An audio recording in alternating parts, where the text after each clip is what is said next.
We're very excited to be able to bring this meeting to you tonight. We're very, very excited to have you guys. Anybody who is considering fellowship, anybody who is a fellowship director, associate director, anyone, I think we have a lot of crucial information coming your way. There's a lot happening behind the scenes.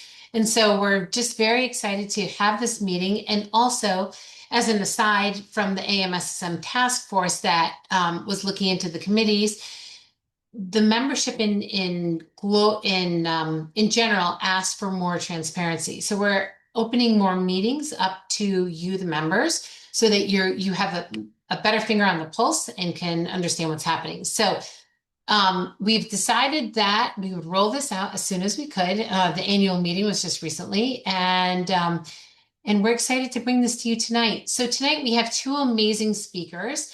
The first is going to be Brad Changstrom. For those of you who were able to join us at the Fellowship Forum, we were lucky enough to hear from Brad. Brad is going to be walking us through the ins and outs of an initiative that is coming our way. Super exciting. It's going to be elevating the level of education that's being offered to the fellows, and as a result, elevating what we do as sports medicine providers. And so with that, what I'm going to do is turn this over to Brad. Brad, you're going to speak, the first few minutes. I'd love for you to introduce yourself, give a little bit of your background, and then roll out CBME, please. Perfect. So I'm the medical director for sports medicine assessment at the ABFM. I'm at the University of Colorado, and I've been in that role with the ABFM for a couple years now. And prior to that, served on the Sports Medicine Advisory Committee and the Sports Medicine Assessment Committees, writing the exam with ABFM. So I have a lot of experience kind of in the assessment side of things, and I'm excited to kind of share some of the updates with you guys today. I'm going to talk about CBME at the very end. There's a few other updates that I thought were important to share. So we're going to very briefly talk about the blueprint. For those of you who've been part of these meetings already, there is some new information, so it's not hitting a horse dead, so to speak. We also are going to talk briefly about a leave policy that the Sports Medicine Advisory Committee created, briefly talk about longitudinal assessment, and then CBME. So as most of you have probably heard from me, that the blueprint was last updated in 2004. We do have a copy of the prior blueprint listed here on the left side of the screen, along with a new blueprint, which started January 1st of 26. This year's fellows will be the first group to take the new exam. And the primary changes are around reduction in the amount of basic science, with increases really around care of emergency conditions and generally sports-related musculoskeletal conditions and medical conditions. But the exam itself remains unchanged at 200 questions. Our hope is that the new exam is more clinically relevant. Having reviewed the exam, I do think it is, but we'll see how it performs coming up here shortly. We did publish two articles in the Journal of the American Board of Family Medicine. These were just released within the last month or so in print. So I'm excited to be able to finally share those with you. The first one is quite a bit more technical. The second one is kind of an overview of the entire process. But I would encourage program directors especially to look at these, especially the more technical one.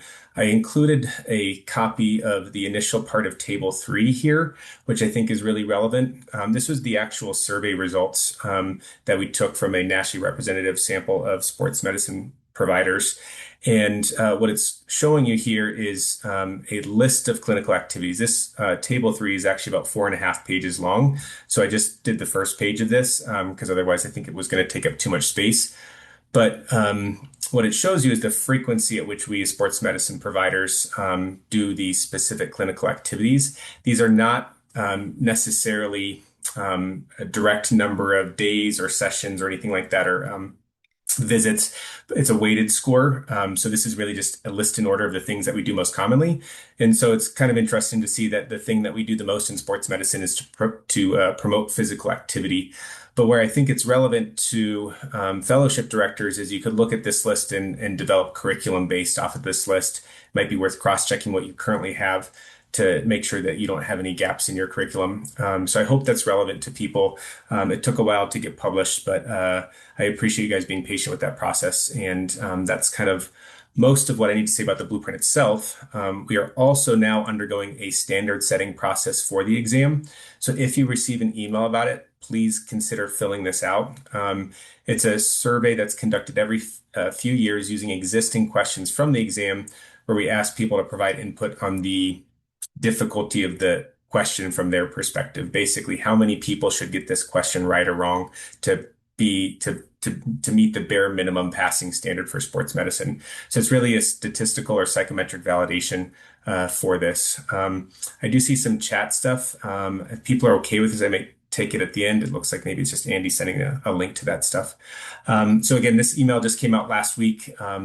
So please, if you get this email, it is going to be representative of the different boards. So not everybody will get this email. So it would come from your board with a proportionally based off of the primary specialty. I think this is the one where I might get the most questions tonight. There is a new leave policy. This was reviewed and approved by both the advisory committee and the co-sponsoring boards. It's basically if, as a fellow, you miss a certain amount of time away from training due to things like medical leave, family leave, or whatever, you do have to start making up some of the fellowship if you miss too much time.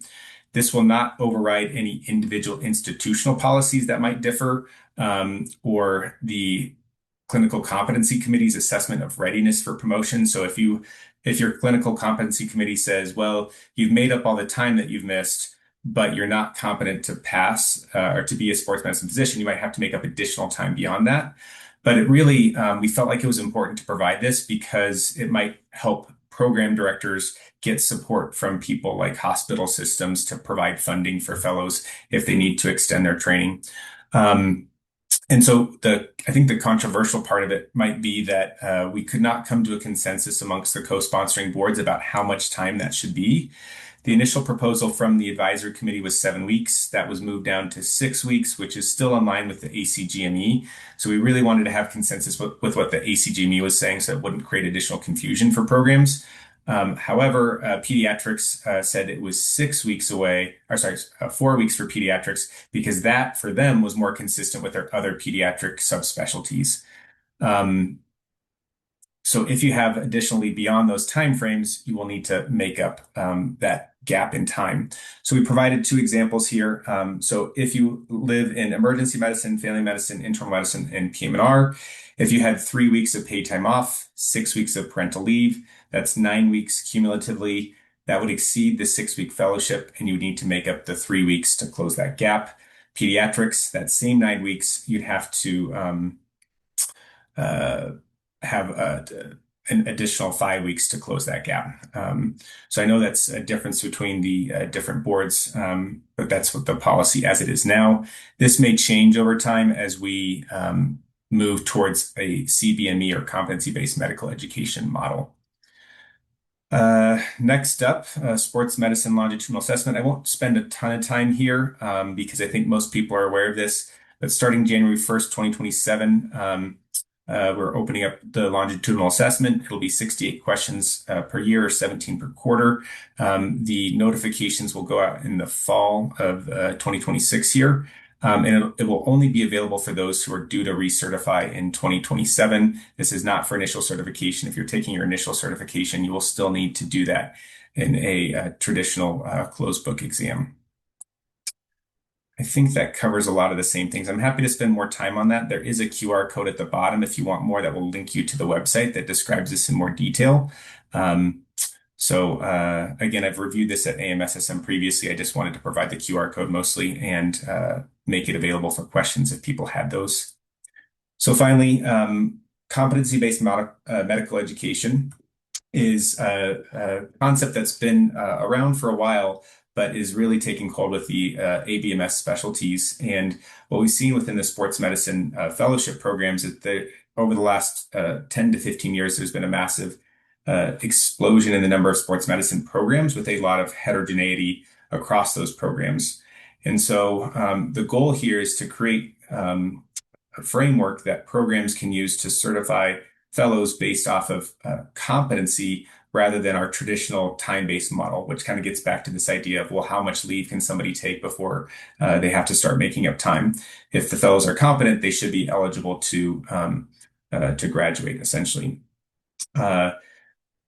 Ultimately, our hope is that this provides also better feedback for programs and better outcomes. And where we're at with this is the AMSSM has put together a grant proposal for us at the ABFM. We received it in the past week to create a presidential task force and a joint work group for the next 4 years. And the idea here is to create a structured, iterative, consensus building process to engage key stakeholders like program directors, fellows, other folks.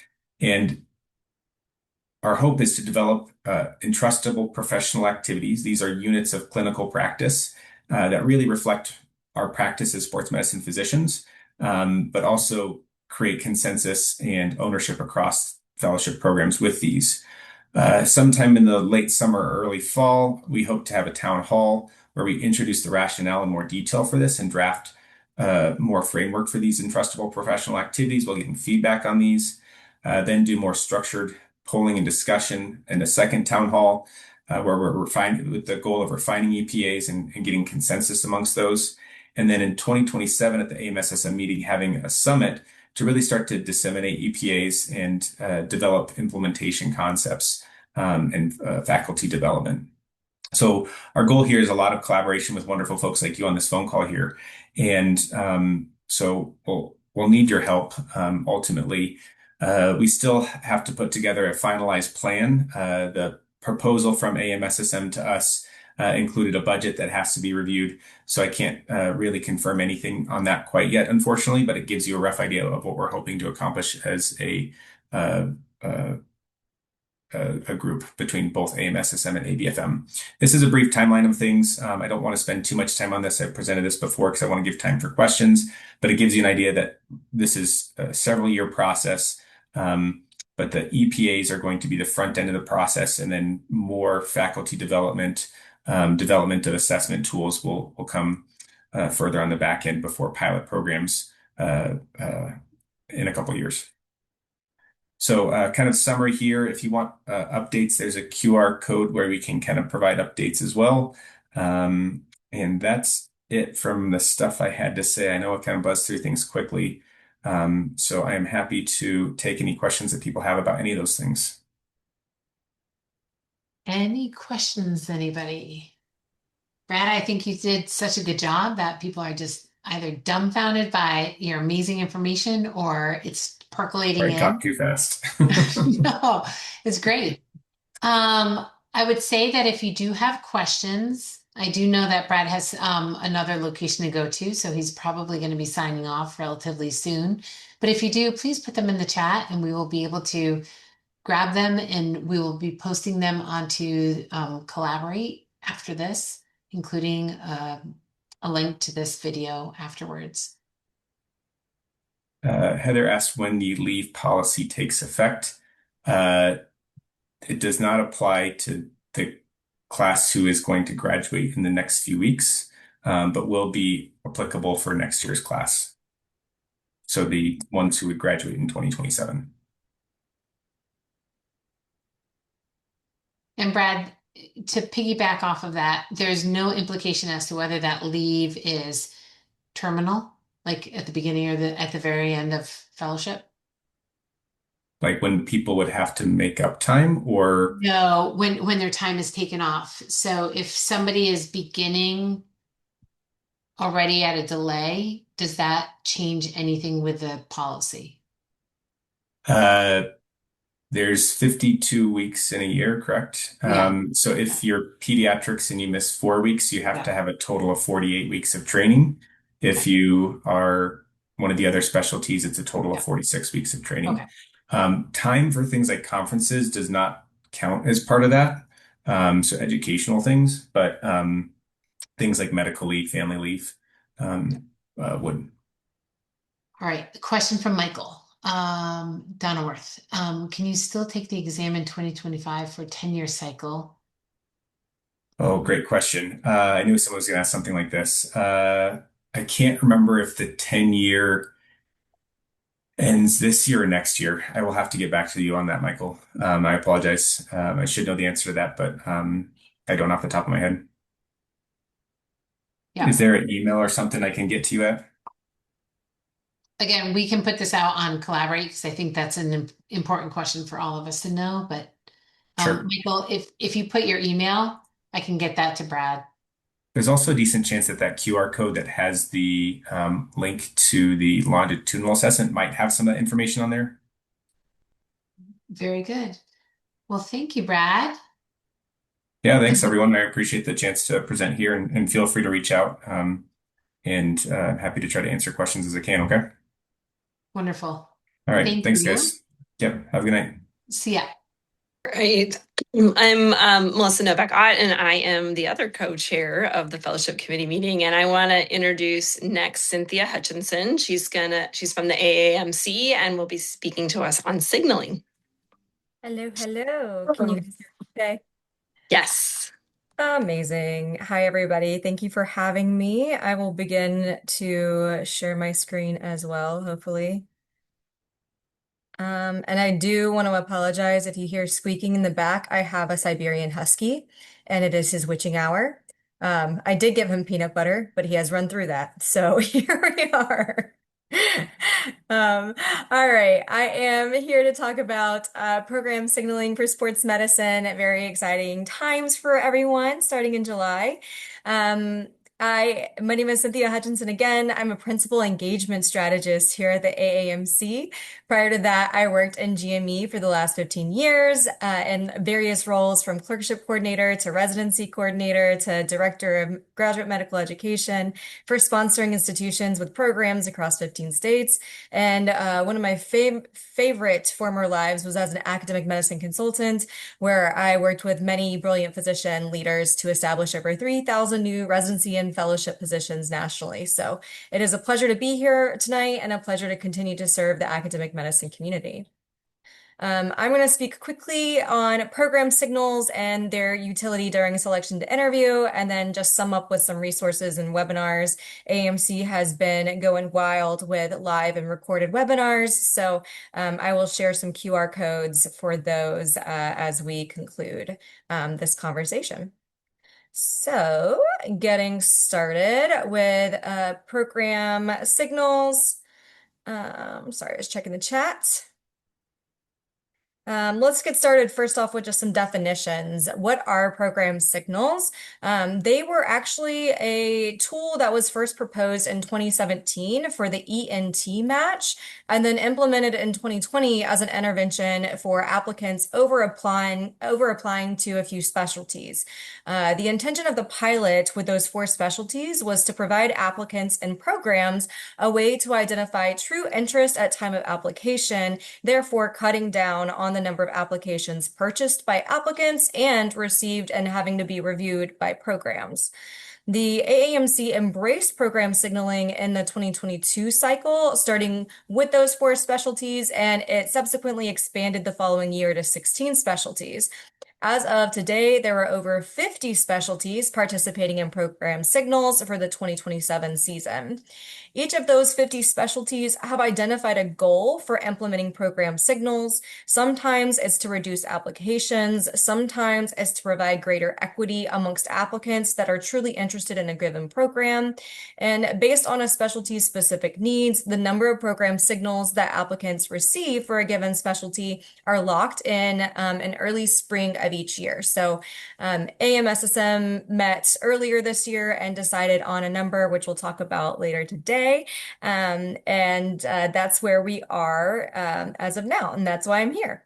Once a specialty chooses to participate in program signaling, individual programs within that specialty may choose to opt out until applicant opening day, which is July 1st for sports medicine. So that's the day that applicants can actually click submit on their applications, which means if a program has opted in or opted out, that decision is locked on July 1.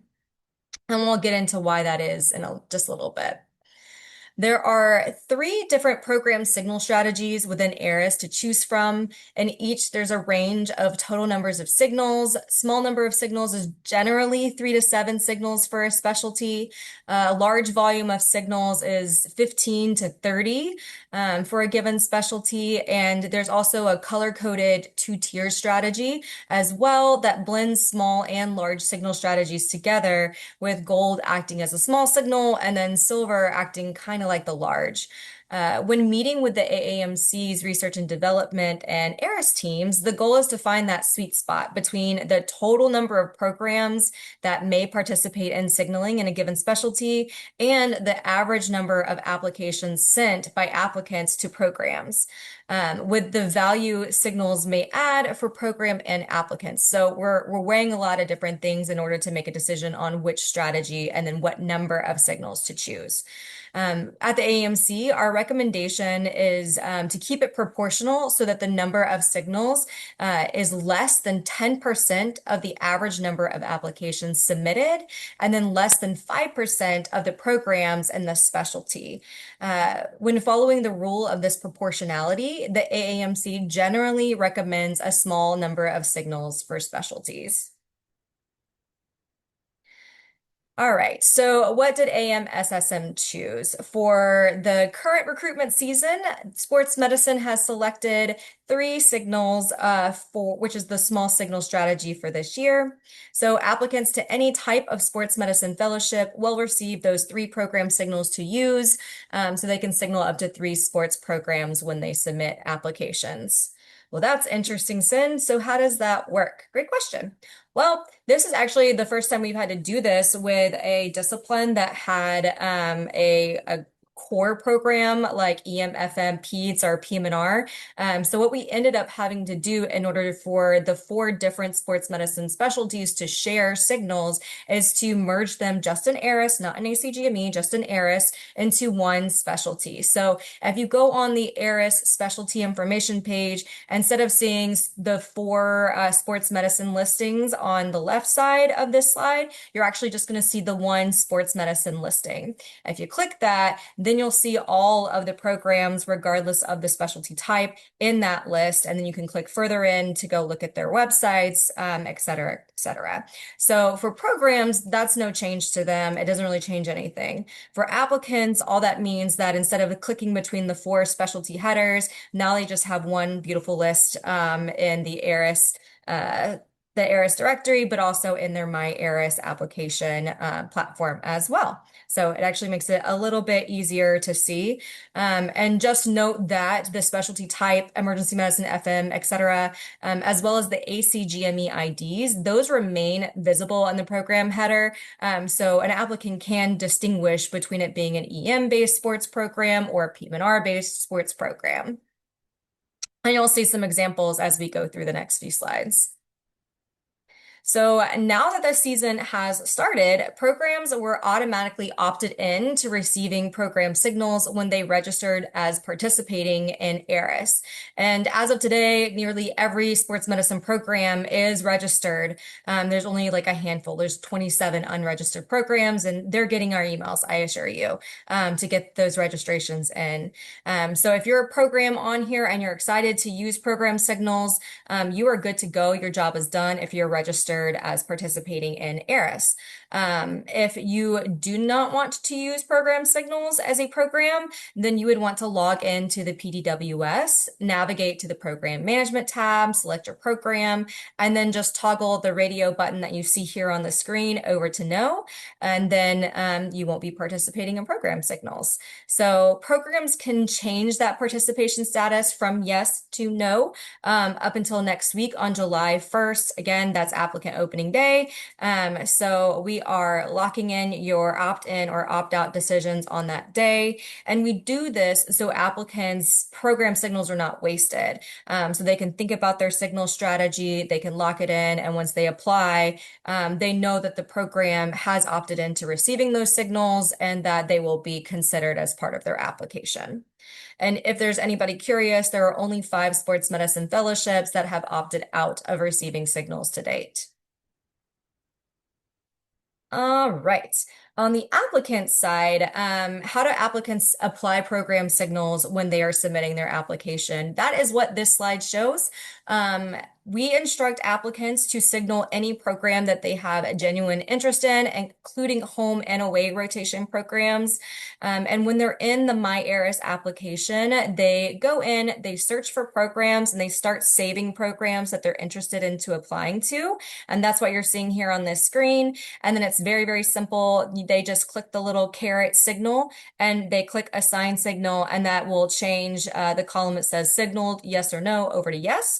And they can do that 3 times. The 3 remaining is a dynamic setting. So once they apply a signal, it'll say 2 remaining, then 1 remaining, and then it'll gray out because you've used all your signals. And they can keep playing with that until July 15th, which is program opening day. So once program opening day occurs and programs can start seeing applications, the applicants' decisions on where they sent their program signals are officially locked. And we do that again for fairness. So very easy process there for the applicants to utilize program signals. And since I talked about fairness briefly, I want to add one more thing about that. Since sports medicine applicants only receive 3 signals, it is so essential that we treat applicants equally and give them all the same number of signals in practice. And what I mean by that is if you have applicants from residencies in your institution, or you had a visiting resident that you absolutely love and you plan on interviewing, please don't tell them not to signal you and that they're a shoo-in. Please advise them like you would any other applicant to signal your program so that everybody is on an even field, everybody gets 3 signals, and you're not giving them a free signal or an advantage over other applicants. So that's just my plea for equity here. All right, so the applicant has applied. It's July 15th. What are programs seeing? The first thing is just like the general thing. Programs will only see if they were signaled. So if you receive, if an applicant signals your specific program, you'll see that, and I'll show you 3 different ways that you can view it in the next few slides. If the applicant didn't use signals at all, or they did use signals, just not for you, you're not going to see any additional information. So on that note, I do want to stress that submitting an application, spending money to apply to your program is a show of interest. So just because they didn't use one of their 3 signals doesn't mean that they're just disinterested. Don't count them out. They are interested. They just have a finite number of signals. So just a little point there for the applicants. All right, now what do programs see? There are a few different ways for programs to utilize signals during the selection to interview process. The first is you can filter. So if you're a program and you receive a high volume of applicants and you just want to look at the applicants that signaled, you can go into applications, filters, and there is a filter here called program signal. You can say, yes, I only want to see those that signaled me, and that'll pull up the list of active applicants that signaled your program. So that's one way of doing it. The second way is probably my personal favorite, especially for sports medicine and for fellowships, and that's just using the sort feature. So you can go and view all of your applications, and then on the left-hand side, you see where it says show hide. Click that, and then it'll allow you to choose what columns you want to see on this original view. So I usually like to have, for example, what school they went to, their USMLE step 2 score, and then if they signaled. And that way I can go through, I can sort by yes, they signaled, and then I can just continue down the list of my applicants in that order of signaled first and then going down the list from there. Last but not least, when you're actually looking in the application directly under the applicant's beautiful photo, you will see the little tag that says signaled program. So that is another surefire way to know that they signaled. For anybody that likes to export data and put it into just Excel, it'll also be visible in Excel. You can choose in your reports to add a program signal column, and it'll be a yes/no value so that you can see which ones yes signaled and which ones did not. If you're more of an Excel gal or girly when it comes to selection to interview. Last but not least, if you are a core text or a core person and you use Thalamus products, this information does carry over as well. So you will be able to view program signals both in Cortex as well as core. So if you are using Thalamus, that is a way that you can view those too. All right, some simple advice for how programs should use signals. So we talked about how applicants should use signals to indicate true preference at time of application, whether it's home, away, or none of the above. For programs, we ask that you only use program signals at time of selection to interview. Once a person comes and virtually or in-person interviews, it's understandable that their perception may change, their priorities may change over time. So genuine interest may change, and that kind of nullifies the program signal after interview. So we ask that you kind of don't use it for rank and just use it for your selection to interview process. We also know that since there's only 3 signals, they do come at a premium. So if you do not plan to use program signals, please do make that clear to applicants. There are a few ways you can do that. One, by opting out, and it'll show, as I showed you on that screen, very clearly that you're not using them. And you can also put it in your GME track survey that you don't use it, as well as you can write it in ARIS too, in the little program info blurb that you get there. All right, so what happens after signals are deployed? There's a few things. The first year, you're not going to see any difference. So this year, we are creating a baseline of data. We're going to deploy signals and we're going to gather data. I will share back that data with the specialty, and some of that data will then also become public on the ARIS statistics page. For the stuff I will share back, we'll take ARIS application data and Thalamus core invited to interview data. We'll combine it, and that'll help us create a conversion rate of signaling to interview. There are also opportunities to work with the NRMP, the AAMC, and the specialty leaders in this field to look at the correlation between signaling and rank list positioning, as well as entering into the matched program to see if there's correlations there. And other specialties that have performed this work, we do see that there is a strong correlation between signaling and then ending up on a rank list and then also matching. So that is something that other specialties have seen. In terms of public data on the ARIS statistics page, there is the signal received stats by applicant type, the 2 different blue graphs that are on this chart, which will show how many signals that programs receive on average by different applicant types, DOs, MDs, and IMGs. And then also the ratio of signals received to applicants, which kind of shows the distribution of signals across programs. In addition to that, data does get aggregated, de-identified, and we do a lot of different work in terms of understanding the influence of program signals across graduate medical education. One of the biggest things that we have found across all specialties that have implemented it is that once program signals are implemented, they are the strongest predictor of interview invites and of being ranked. So I'm happy to continue collaboration and working with sports medicine to examine and publish and share what we find once signals are implemented. Beyond that, we do see some behavioral changes in applicants once the data does come public. So it'll become public over the course of the next year on the ARIS statistics page. And then we do see behavioral change the following cycle. So in year 3 of program signal deployment, that's when we actually see the results of program signal implementation. All right, last but not least, well, I guess next to last, the timeline. We are coming up very quickly on next week, July 1, which is the deadline for programs to opt out. So please be mindful of that. And then on July 15th, that is when programs can begin reviewing applications and applicants can no longer change their program signal strategy. Of course, if it's July 16th and I have one program signal left to use and I apply to a program on July 16th, I can use that program. But if I've already used a signal, there's no take backsies after July 15th. And last but not least, our season ends on May 31st. So that is the timeline. And like I said, we have been crazy busy with different kinds of resources, publications, and things like that, as well as a ton of different webinars. I think we have like 2 or 3 a week. It's been wild. So please feel free to just Google, honestly, just Google ARIS webinars, and you'll be taken to our comm partner.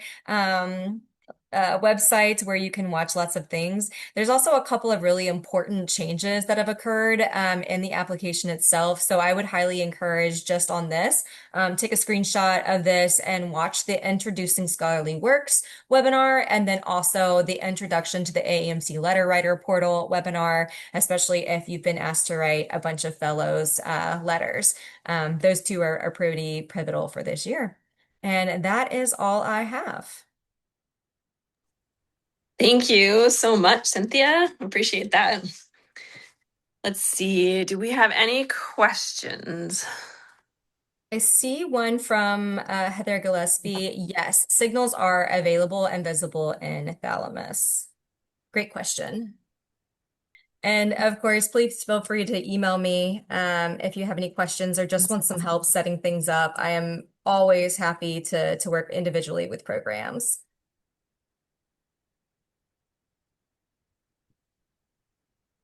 That was you. Okay. Thank you. Thank you so much for touching base with us, and hopefully the rollout goes well without any glitches. So thank you. You're very, very welcome. Thank you guys for having me, and best of luck. Yeah. So I think with the rest of our time, we kind of have a little bit of an open forum for what people want to talk about. And we want to talk a little bit about just making sure that everyone is signed up as a member and all those things for the fellowship committee. And so really, I know, Siobhan, you want to jump in and talk about that a little bit? Yeah. You guys, we just wanted to see in initiative to kind of be more transparent. We wanted to have more of a forum available for you guys to pose any of your questions. Specifically, we're here to take any questions, but in particular, just letting you guys know that moving forward, there's going to be a couple open meetings per year. If you have any questions, please email Melissa Novak or myself, and we can address these. We can also get questions back to you. For membership, there's been a lot of question and discussion as to whether how does somebody join? If you could send the information both to Melissa and myself and include Ellen Glasgow, who is also on this call. She is our AMSSM amazing staff support. So she is also available through the website if you have questions, but forwarding the contact information to her will be great. You're going to be getting, yep, it's also in the chat. Thank you, Ellen. You'll be getting messages through Collaborate. You know, as AMSSM has mentioned, we are in the midst of moving to a new web platform, and that's going to be within the next few years. We don't know exactly when that's going to be, but we're hoping communication is going to be improved upon. And so for the time being, we're going to be using Collaborate. We're going to be using the eBlast, so keep your eyes and ears peeled. For program directors and associate program directors, I believe your information is automatically inputted, but if you hear that somebody has not been getting the communication, please let us know and we can easily add that. If you have any thoughts, questions along the way, we're always willing and very interested to hear your thoughts. We are looking for ways to incorporate more collaboration between the actual committees within AMSSM. Sometimes a lot of people want to start a project within fellowship, but it also aligns with a project happening in education. So letting us know will help minimize the redundancy of these projects. So this is what we're aiming to do, and we're trying to keep AMSSM moving forward. But any new idea, we're really hopeful and hopeful we'll be able to support you and move the field forward. So If anybody has any questions about the fellowship, anything about fellowship, the fellowship committee, please feel free to put the question in the chat or unmute. Melissa, do you have anything else you'd like to add? No, seems like we might be able to give everyone a few minutes back of their lives this evening. Yeah, exactly. This is wonderful. We will be having another open meeting, and we're anticipating this to be sometime in the fall, probably early fall. And so again, this recording will be available. It will be available through AMSSM, but also Collaborate. And we appreciate all you guys attending tonight. And with that, I guess we'll turn your time back to you. Thank you, everyone. Hi, everybody. See ya.